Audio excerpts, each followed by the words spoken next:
Hello everyone, আসসালামু আলাইকুম। আজকে আমি আপনাদের সঙ্গে শেয়ার করব গরুর জবান রেসিপি। আজকের রেসিপির জন্য এখানে আমি নিয়েছি পেঁয়াজ আর আদা রসুন।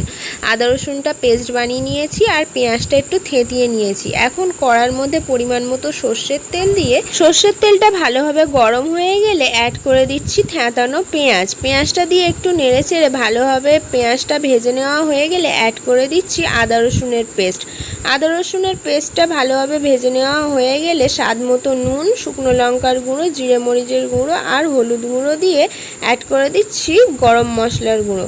এখন উপকরণগুলো ভালোভাবে নেড়ে চেড়ে মিক্স করে নিচ্ছি।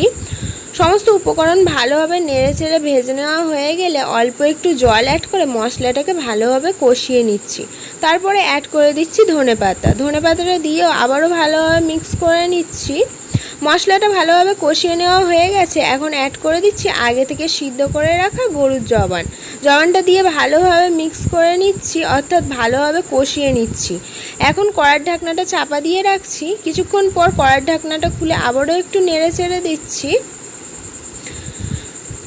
জবানটা ভালোভাবে কষিয়ে নেওয়া হয়ে গেলে অ্যাড করে দিচ্ছি আগে থেকে পিস করে রাখা আলুটা দিয়ে আবারও ভালোভাবে মিক্স করে নিচ্ছি। এখন আবারও জবান আর আলুটা ভালোভাবে কষিয়ে নেওয়ার জন্য অল্প একটু জল অ্যাড করে দিচ্ছি। এখানে আমি জবানটা সিদ্ধ করেছিলাম, সিদ্ধ করার পর যে অবশিষ্ট জলটা বেঁচেছিল ওই জলটাই অ্যাড করে দিচ্ছি, কারণ ওই জলে অনেক চর্বি ভাসছিল।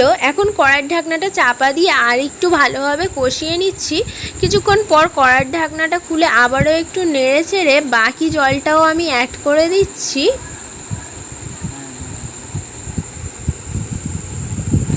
এখন আবারও ভালোভাবে নেড়ে চেড়ে কড়ার ঢাকনাটা চাপা দিয়ে রাখছি। এখন ঝোলটা অর্ধেক হয়ে আসা পর্যন্ত অপেক্ষা করব।